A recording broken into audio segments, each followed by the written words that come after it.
আসসালামু আলাইকুম। HSC 27 batch. এই ভিডিওতে মূলত তোমাদের ফুল এইচএসসি 2 বছর কি কি করবা সেই নিয়ে গাইডলাইন দিব।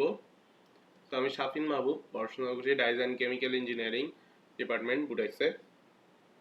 সো তোমরা কিছুদিন আগে এসএসসি 25 ব্যাচ ছিলা, রেজাল্ট ড্রপ রেজাল্ট দিল। সো তোমাদের রেজাল্টে অনেক ভালো অ্যামাউন্ট ড্রপ হয়েছে, জিপিএ 5 কমছে, ফেলের সংখ্যা বাড়ছে। সো এইচএসসি তে কিভাবে কি করবো এটাই ভিডিও নিবা। যারা জিপিএ 5 পাইছো তাদেরকে কনগ্রেচুলেশনস, আর যারা পাওনি মন খারাপের কিছু নেই। এইচএসসি লাইফে খুব একটা ম্যাটার করে না। ফুল এইচএসসি তে বিশেষ করে আমি সাজেস্ট করব যারা অ্যাডমিশন টার্গেট করে মেইনলি বা ভালো ভালো পাবলিক ইউনিভার্সিটিগুলো টার্গেট করে পড়ালেখা করবা, তারা এই ভিডিওটা দেখবা। সো প্রথম পয়েন্ট হচ্ছে বুকস।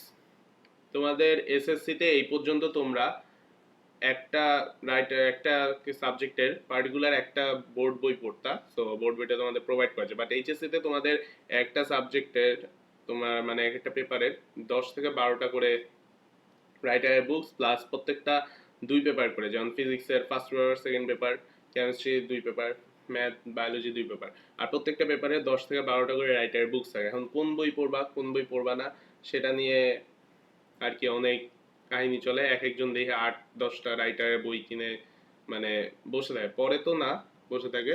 সো আমি ফিক্স করে দিচ্ছি আমি যেই যেই আর কি বই পড়তাম।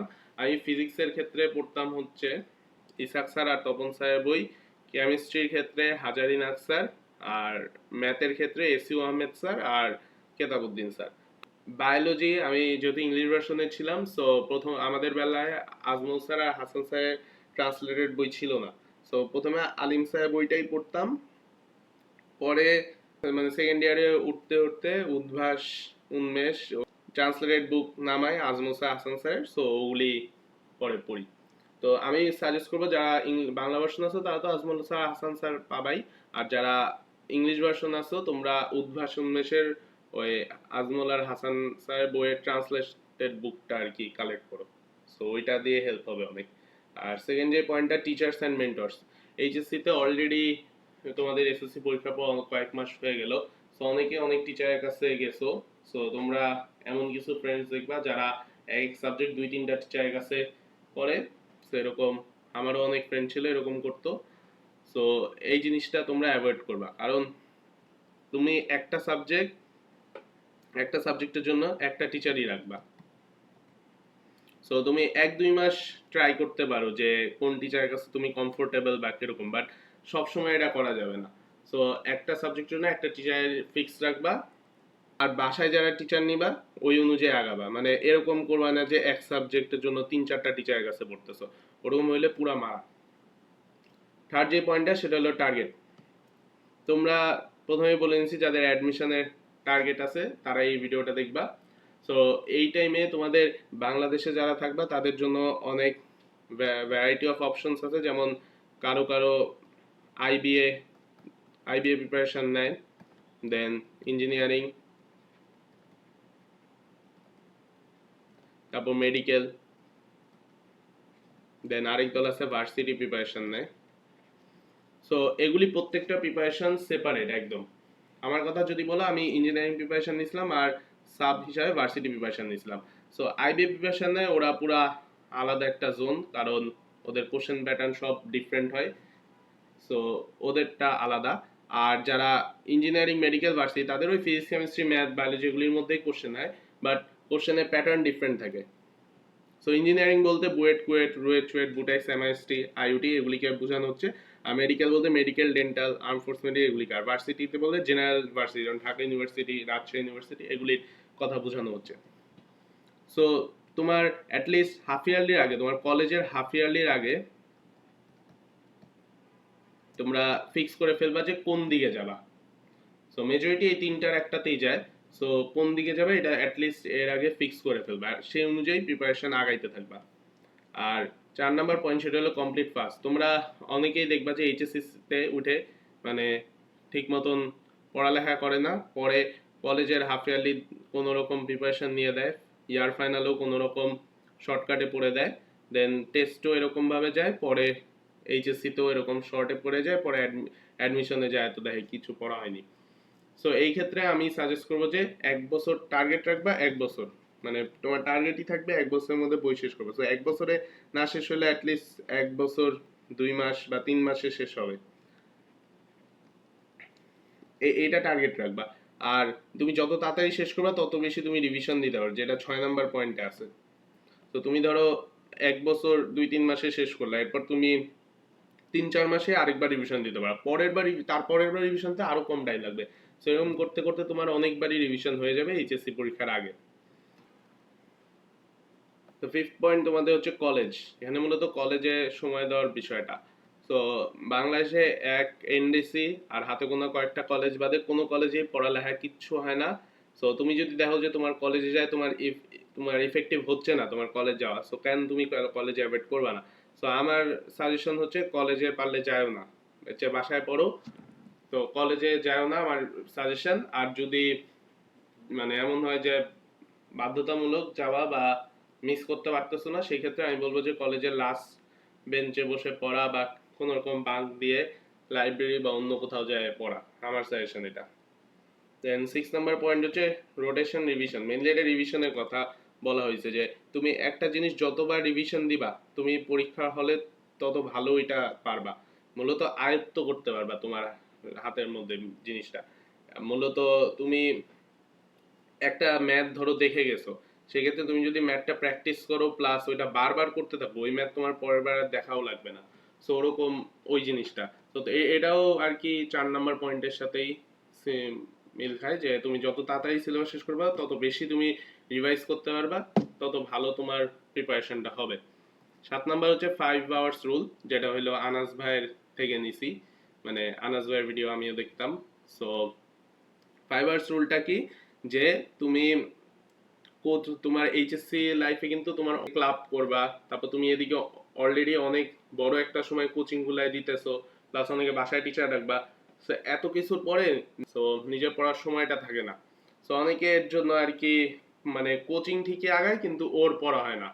সো এর জন্য আমি সাজেস্ট করব হচ্ছে 5 ঘন্টা অ্যাটলিস্ট পড়া, এটা মিনিমাম।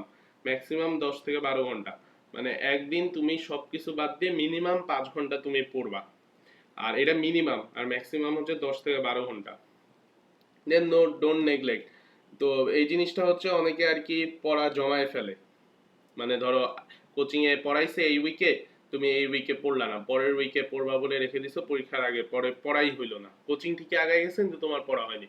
সো এরকম করা যাবে না, দিনেরটা দিনে পড়ে ফেলবা, অ্যাটলিস্ট 1 সপ্তাহ পড়া ওই সপ্তাহতেই করে ফেলবা, জমাবা না। পরে এমন পাহাড় সমান পড়া জমে যাবে, মানে পরে আর শেষ করতে পারবে না। সো নেগলেক্ট করো না জিনিসটা। আর পরের পয়েন্টটা, এটা খুবই ইম্পর্টেন্ট একটা পয়েন্ট, যে প্র্যাকটিস।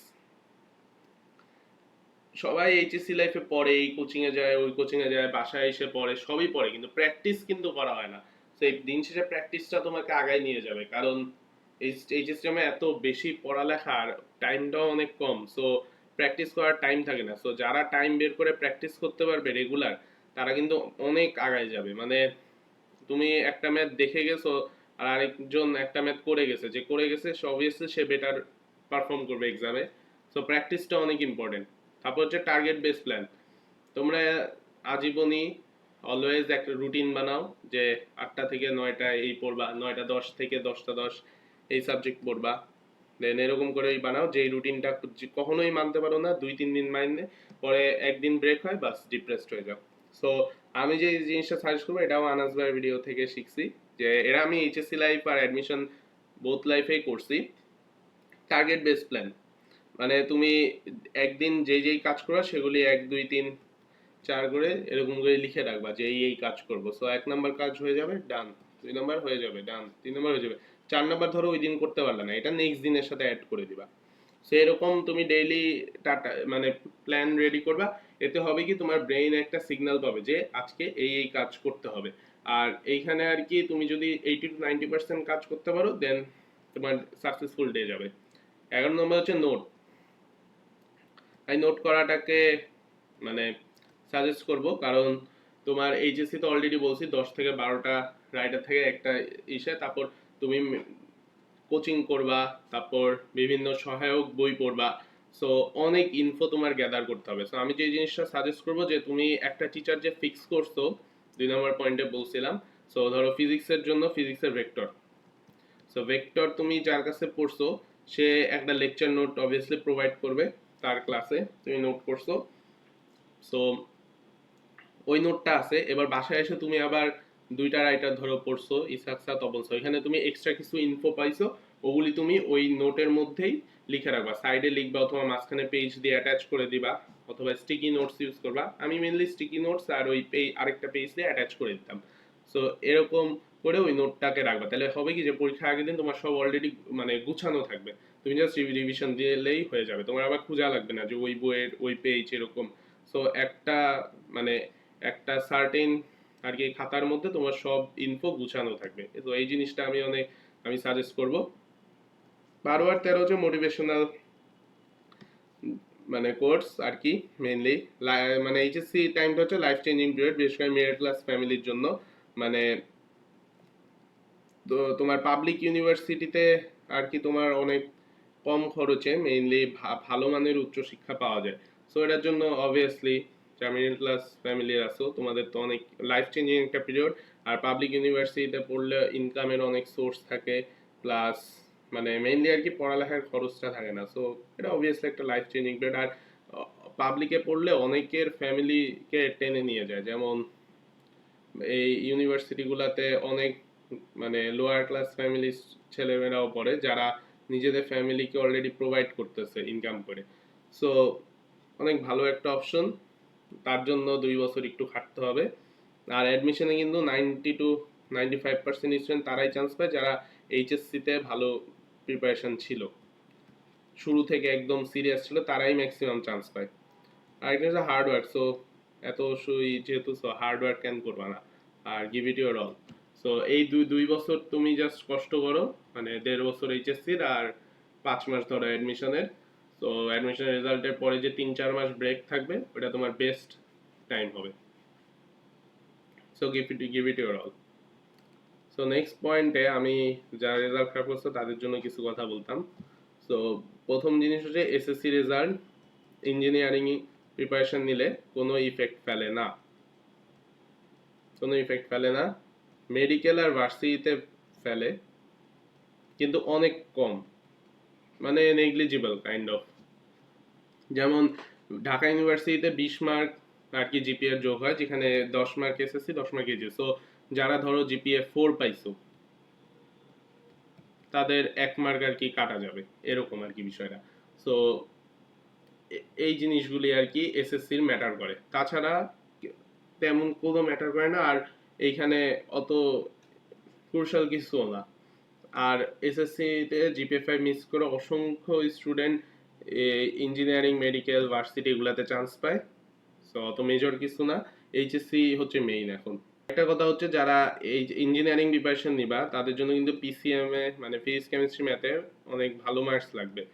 তো কারণ ইঞ্জিনিয়ারিং ইউনিভার্সিটি যেগুলি বুয়েট, চুয়েট, রুয়েট, কুয়েট, তারপর বুটেক্স, এমআইএসটি, আইইউটি, সো এগুলাতে কিন্তু ফিজিক্স কেমিস্ট্রি ম্যাথে একটা ভালো মার্কস লাগে, কারণ এগুলিতে সবাইকে এক্সাম দিতে দেওয়া হয় না। তো ভালো করে পড়ালেখা করো। সো এই যারা বিশেষ করে রেজাল্ট খারাপ করছো তাদের জন্য তো এটা মানে ইম্পর্টেন্ট। তোমার অ্যাডমিশনে একটা ভালো রেজাল্ট হলে বা এইচএসসি তে একটা ভালো রেজাল্ট হলে তোমার এই এসএসসি রেজাল্ট আর কেউ জিজ্ঞেসও করবে না। So best of luck.